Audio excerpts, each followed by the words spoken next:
officer, I'm a sheriff. Again, you plan, prepare to react, train, you have a mission accomplished. That's what I live by. That's just, and I don't feel like, we don't feel like that that's happened to any satisfaction. Yes, ma'am. We're gonna focus on our team coalition. When we meet again, we're gonna pick a place, central, that's our ability. We just felt like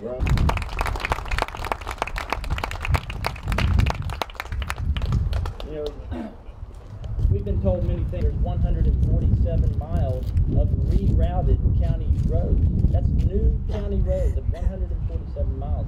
Imagine the impact that has to public safety and the planning that goes involved. The important point of that is that when the public power of eminent domain is being used for a project and it has such large impacts such as that, it's important that our state and local officials be involved and are one of the first people contacted to be part of that planning process. Not afterwards, not after the draft EIS comes out when we have had no opportunity to have with respect to eminent domain.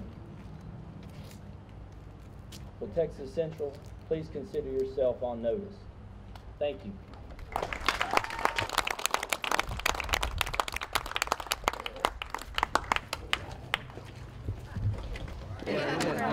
Here's a map. This is my property here. Wait for you. Wait for you. Thank you, sir.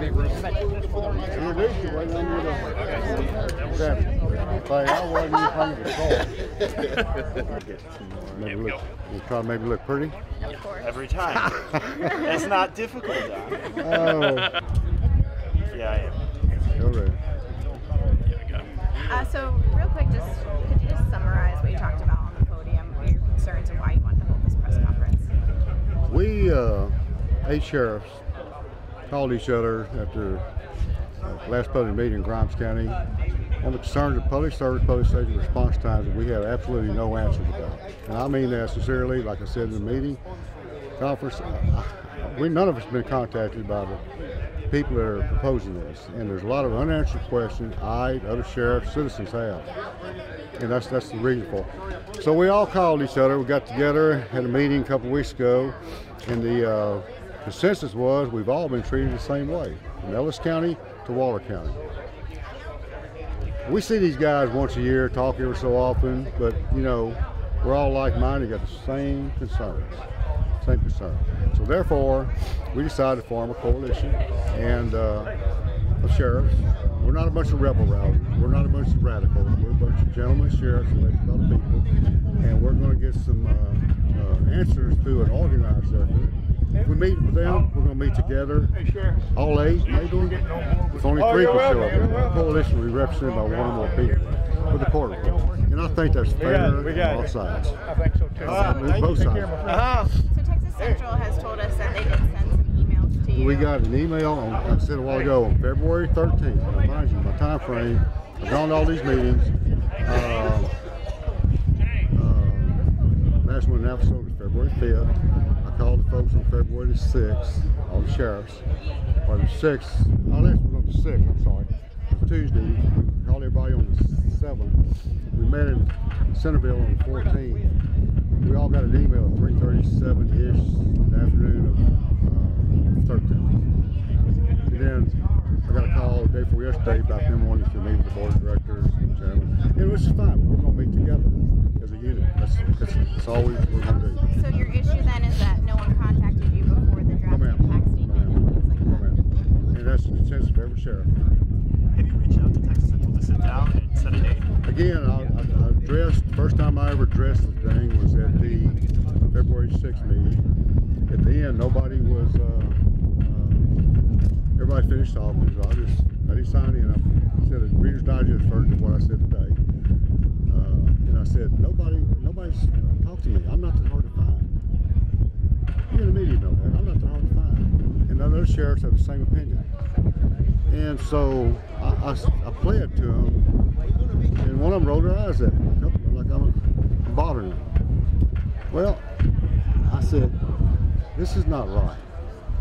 And so that's when I called the other sheriffs. And I stood around, to be fair, I stood around for 20-something minutes with a pocket full of business cards in my pocket. Nobody came to me. So I think I've been, and all my colleagues, been pretty fair about it. You know. And we're the representatives of our state, our respective counties. And so basically we're the customer they're dealing with, so they ought to come out to us. But that's just the answer all the sheriffs have. And so the trespassing calls you've been getting, that's Texas Central representatives? I would just say agents of them, yeah. You said harassment. Can you give any specifics? The stories have been one end to the other. Some threats, intimidation. The things I've been getting is kind of like a smooth car salesman that you don't want to deal with. That's kind of what it's been put to me by the citizens, not just I didn't make it up. That's what some of them have said. And our salesmen, that not just cars, but and all they have to do is be a good ambassador of their mission.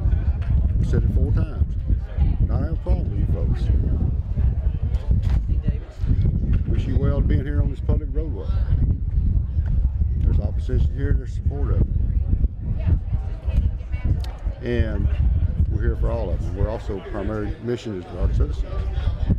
You said you wanted to be fair and balanced, correct? Yeah, I get that on Fox all the time. That's what they say. It's kind of repetitive. No, a fair and balanced. This thing has been very transparent, very open. Anybody can come. Opposition's here, support's here. On a public roadway in front of our courthouse. What better can you get?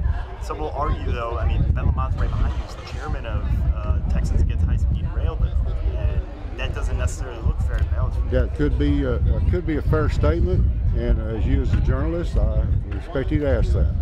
Now, we called this because the way we were treated, sheriffs. Keep that in mind, the time frame and the mission. I called to talk to the Texas Against High-Speed Rail, because first of all, I knew the county judge, farmer, chairman, and to get some talking points on why we're having these problems. And so when we formed this coalition, then we get an email on the 13th. That's step 1. But we never had anything before. So again, hope I answered that right. That's the best of my ability. Now, how does this, if something like this does happen, how does it pose a security problem? I mean, you've got a couple of county roads to be basically cut off too. It could be the what ifs in each county. Let's just don't focus on Grimes County. I'm the spokesman elected by my peers for all the counties. All of them have the same problem in every county of roads being detoured, things of this nature, one thing or 20. Because again, most of us are rural counties. With, like I said, Navarro is our largest city, but the rest of it is not metro. It's all rural. This is the next level of city. There's a lot of concern about the roads being detoured and so many things like that. How would it affect Montgomery County? Well, the construction would come on from Montgomery County, is what I understand. Possible construction route 105 towards a construction depot in Navasota area. That's all I know. So response times because of detoured roads, possibly construction. Those are a concern in every county in this coalition. All right, thank you. All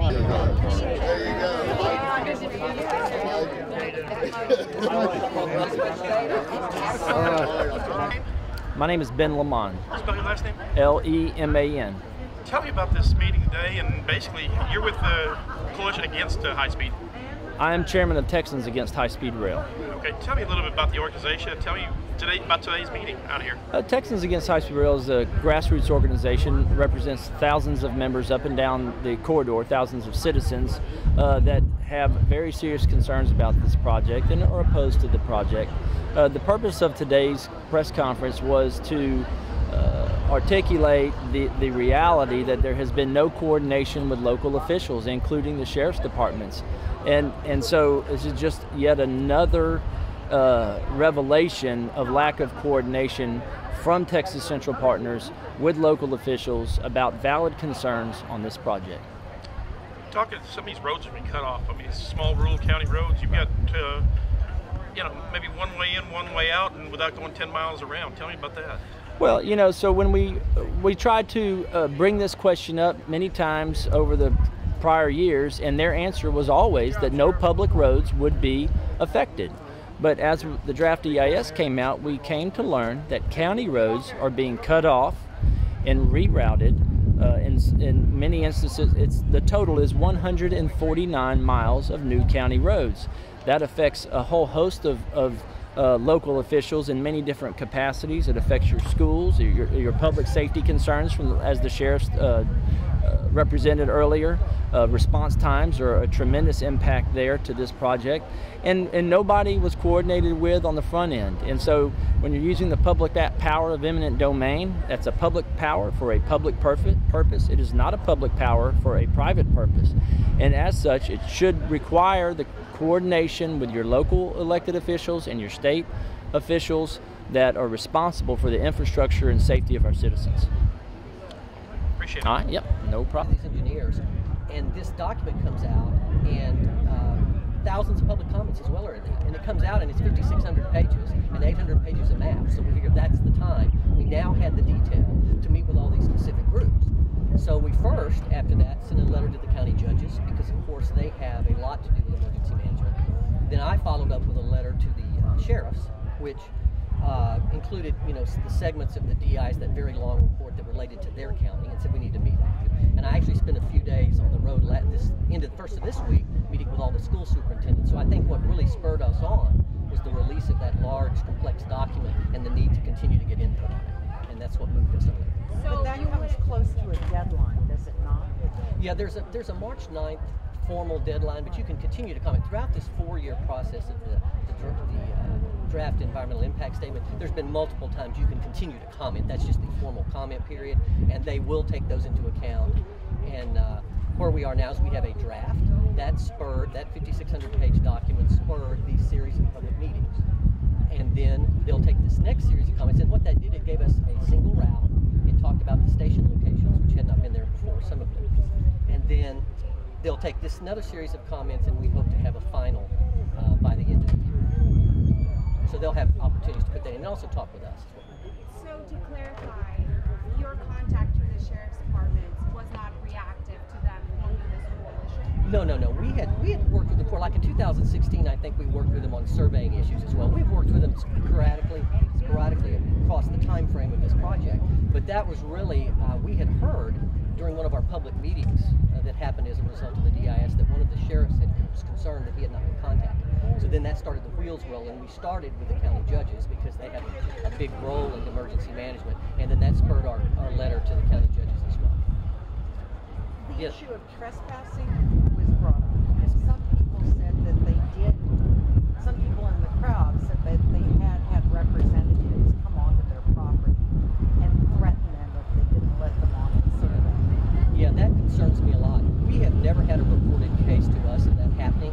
When we hear the rumor, whether it's on social media or at events like this, we immediately call the people that survey the property and purchase the property for us, and we've never been able to link the two. Now, we will continue to look at that, and I can imagine the sheriff's concerned and the other sheriff's concerned about that. We are too. We've never been able to link a case. Now, there could be other people surveying, and one of the issues happens is when we don't have permission to survey, we may do that from a road, we may do an aerial survey, and people assume we've been on their property, but we have very, very stringent rules against that, and we would not allow it if we ever knew about it. So how would you answer to their concerns regarding emergency response? If the rail is built here, would sheriffs have a harder time getting to an emergency scene? Well, what's nice about this draft environmental impact statement, it has looked at all thousands of comments and all of those issues about emergency response.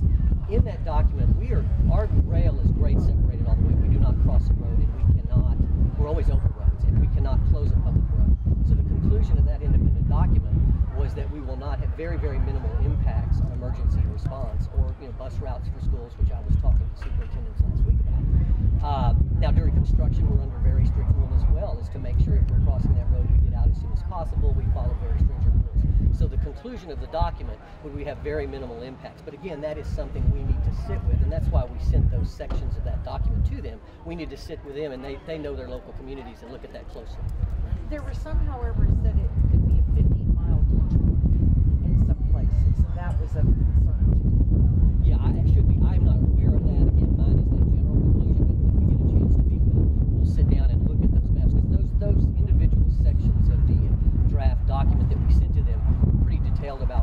routes and where they're located, and we'll be able to sit with them and talk that out if we're missing something. And that's what this is all about, this comment period. So the hundreds of miles of rerouted county roads that they're concerned about, is that? I'm not familiar with that. I would not want to say yes or no. I'd have to look into that and look in more detail.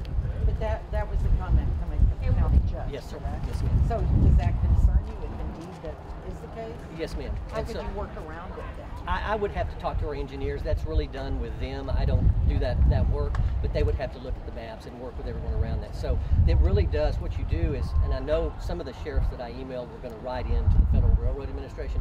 Once that goes into them, then that's when that's all worked out and make sure that's the case, and then we all have to negotiate that in the train as we continue to design and build. And what I will say about that is part of this draft, we're already implementing that into our design and pre-construction, what we've already got in the document, and we will do the same as that document moves forward and we get more comments. In terms of the land acquisition, there was one woman who says it's the property who's been in her family's possession for close to 2 centuries. Yes, ma'am. And that's where you want to put the train station. Does she have to sell it to you? Would you use eminent domain if that were given to you? Well, right now we have, as a total, we have purchased about 30% of the parcels along the total route that we need. About 50% of the parcels in Grimes and Waller County, because that route has been certain for so long. That part of the route was more certain. Everything we've done to date has been voluntary. We look at each piece of property. We run to how personal it is to each person. We go in and talk to them. Because we're a private company, we are not limited to appraised or market value, so we're offering very good prices for the land.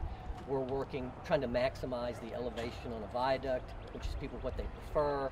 We're working with them on where the openings in all of these viaducts are on each piece of land, openings for the movement of animals and tractors, all those things we work with each landowner. So it's very individual where the train crosses, and so we work with them. So right now, everything to date has been voluntary.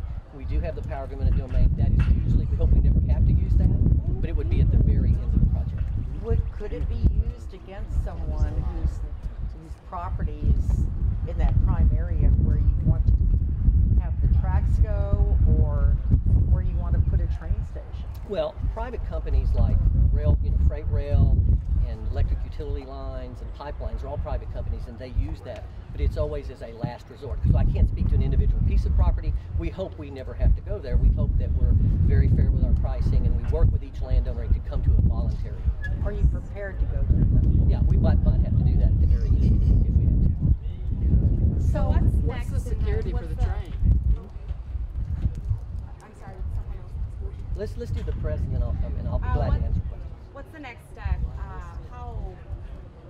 How far are you from knowing if this is going to happen?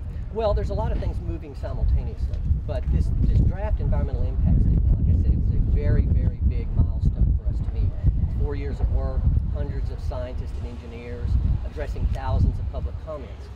And that actually goes through 19 federal and state and local agencies, federal and state agencies as well, so they've all reviewed that. So that comes out, it gives us our single route, it talks about the stations and all of this detail that we need to talk to the sheriffs with about, and the county judges and the school districts. And once we get that, they'll have this series of comments, this period to comment, and then we hope to have a final environmental impact statement at the end of the year, a record of decision, and start construction next year within 12 to 18 months. So that's really our next milestone. So a lot of concern too from people we've talked with in these counties is that, you're taking their land, but they don't benefit from this train because it's on Houston and Dallas. I mean, what do you say to that? How does this have an impact, a good impact for them? Yeah, well, like I said, first of all, working with the individual, the people that can see and hear the train. We work very hard. We pay good prices.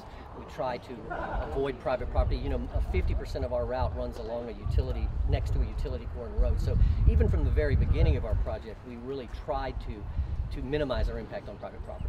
Then we've tried to elevate on a firm as much as we can. Then we're paying good prices, and then we're negotiating openings. So for those people that can see and hear the train, we're trying to do everything we can to be a good neighbor. Now for those people that don't see and hear it, the rest of those counties, what's in it? We're not only going to be a big taxpayer, we're projected to pay over $2.5 billion in taxes over the next 25 years. And also, to the point of this press conference, we also have to train and provide equipment to all of the emergency services along the route in case something were to happen to the train. So there's some benefits there will come to people even if they're not at could take advantage of the station. Is this going as smoothly as you planned? Winning over hearts and minds, shall we say? It is very much predictable. You know, you look at similar projects with pipelines and utility lines. This is to be expected. We understand it. We try to be as good as we can to property owners. We understand their concerns. It's probably going as like you would expect it to go. You expect people that a train's coming through are going to be concerned about it. And so I would say as expected what we would do, and then we just have to work our way through property owner by property owner by property owner and make sure we can do the best job we can. And just to clarify one thing, because we were talking about eminent domain, you have the ability to exercise that. Where did that come from? That is under state statute and Texas Constitution. That comes from the state of Texas. So you have to be granted that? Or yeah, the state it's allows common you to do carriers, that? railroads, pipelines, electric utility lines, all have that. All private companies, but they have that as a nature of if you're trying to gather that type of land in a long strip, you might have to use it, and that's why that's granted. It really would be impossible to have electricity or cable or freight rail or any of that if you did not have that power. At some point, you don't want to use it, but it's necessary for those types of companies. And at this point, would anything prevent you from actually starting construction? Is there any decision that would prevent you from starting? No, I mean, we think now, really the federal regulatory process, this draft environmental impact statement is out there now. If there were some fatal flaw, we don't think there will be. We did 4 years of our own research, pre-engineering, pre-environmental, regulatory, all kinds of ridership studies before we even went into the regulatory process. That has gone on 4 years. It's gone through 19 federal agencies. So that's what this comment period is for. We now have a single route, and people are now commenting on what they see in that document. If something fatal were to come up, we can't imagine that would happen. It would have to be true max. So right now, it all looks very good for starting construction sometime in the next 12 to 18 months. So by the end of the year, that's when they would say, yes, go ahead and build this? Yeah, that would be our permit to build. That's our hope. Obviously, that is in the hands of the Federal Railroad Administration. So. And they could also come out and say, you're not going to build it. Yeah, and we think at this point, because we have a draft, and because it's gone through 19 federal agencies and gotten a route, we've gone through, there were multiple routes. In fact, talking about our routes, originally, like I said, every one of them, we tried to avoid impacts on private property. One was, why don't you go down I-45? Well, that was great, but it wasn't very straight. When you're going 200 miles an hour, you have to go straight. So it was going to have to impact a lot of private property and veer off. Another one we wanted to follow, the BNSF Railroad. We thought if you're impacted by a freight rail, our rail is extremely quiet, goes by in 3 or 4 seconds. But again, getting those to work next to each other didn't work out well. So our utility corridor is where we have now. And we've done years and years of research on it. So I don't see anything that happened, but yes, I can't imagine that happening at this point. So next year construction could. That is our goal. Again, that is dependent on things that are somewhat out of our control, but that's our goal. But it hasn't received final blessing from the feds. Yeah, that's this draft environmental impact. So we have a draft. You'll have these series of public meetings. People will comment, and then they will consider those, and then they will give us a final record of decision. So there'll be a next round of public comments, but this time by no, this one is yeah. This is the kind of the last several meetings. Again, you can continue to comment, right. But this is the formal it's just meeting. Not in the record. Yes, it will go in the record, but it would be during this formal process. I'd like to ask you reporters a question. Would y'all please ask a county judge in any of these 7 counties if they have eminent domain, because the county judges have proof they don't. And that is disputed. We say we have it, and it is disputed. Isn't it true most of the environment? There's a summary judgment against you already that you can't get on private property. That means you haven't got eminent domain. No, that is certainly not a railroad. I know of no judgment that is keeping on property. Well, then now, you don't know the House family judgment. You ought to go look at the court record. Yeah, I know of no judgment. Isn't it true that most of your environmental impact statement is just data you pulled from somebody else's report that was done for another reason, not your railroad? No, I don't. It is a desktop. It plainly says it's a desktop EIS. Yeah. You are not on the ground. You did not look at the area you're impacting. I don't. Obviously, the Federal Railroad Administration writes our draft. We do not write it. We are in fact, we pay for it, but we do not write it. We are the regulated agency. So how they did their work in detail, I can't speak to that. That is their process. We provide them information as they request from us. David, it's after 2. We need to go to our next meeting. Oh, okay. Yeah, because we're asking. And I'm glad. Yeah. Because we're at the people are. Let's get through the press, and then maybe I can answer some more questions. Have you, I guess, have you talked? You have eminent domain if you need it, even though they say you don't. Yeah, it's disputed, but we have been, as a company, been very. I've been on this project 4 years. It's been going on 6 or 7, and we've always felt very confident about that. Your name one more time, sir? David. Last name is Hagee, H-A-G-Y, and I'm the regional vice president of Texas. Sir, thank you. One last question. We got to get to our next meeting. Okay, we got to go. All right. Thank you so much. And I follow up. Did y'all get a packet? Yeah. And y'all got a packet? Yeah. So I want to make sure you got everything you needed. Sir, and I'm I just going to got go one quick question. You mentioned earlier at the beginning of your news briefing or your interview that you had reached out to the sheriffs and emergency management and so on. I've been with this county for 6 years, and I've been following this process. I've been coming to your public meetings. I have actually voiced concerns about similar to what the sheriff did today. No one has yet to reach out to my office either.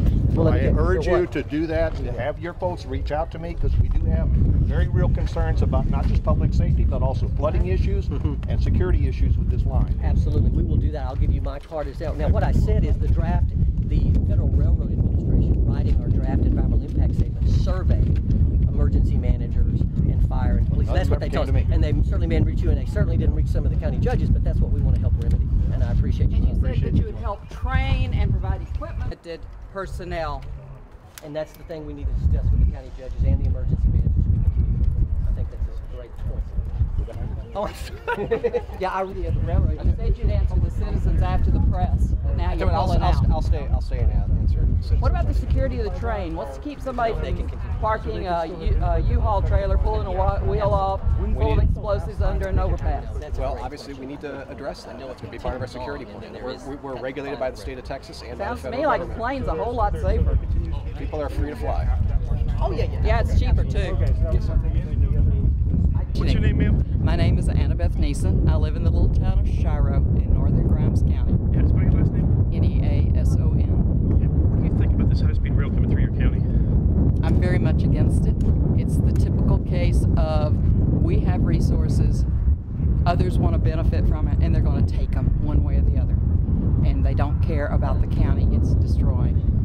I mean, you've got people land cut for centuries. They've had families out here in the land cut too. Yes, I've got a good friend in Runs Prairie. His land will, part of it will be taken for the station, and part of it will be, the rest of it will be cut in half. And he is the 5th generation on that land. And nothing he's doing. They're fighting him on this, just pushing. Oh yeah, they're trying to not give him, but if they get power of eminent domain, which they do not have, the courts have not decided that, then he won't have a choice. Appreciate it. Being successful. Texans are not mass transit minded people. Look at Houston. Y'all still don't have a good mass transit system. They don't want to get, Texans don't accept being shoved into a cattle car, dumped out someplace that's nowhere close to their destination. And they're not going to take it more than maybe once. But it's just, I really see this as being a land grab. Can you imagine how rich they'll be if they wind up with a corridor the length of Texas? It's like the TMPA. They came into our county, used their power of eminent domain, and they now have, like I say, I haven't completely compiled it, but over 18,000 acres that are paying no taxes in our county. And they've shut the power plant down and are trying to sell it to the Chinese for coal gas.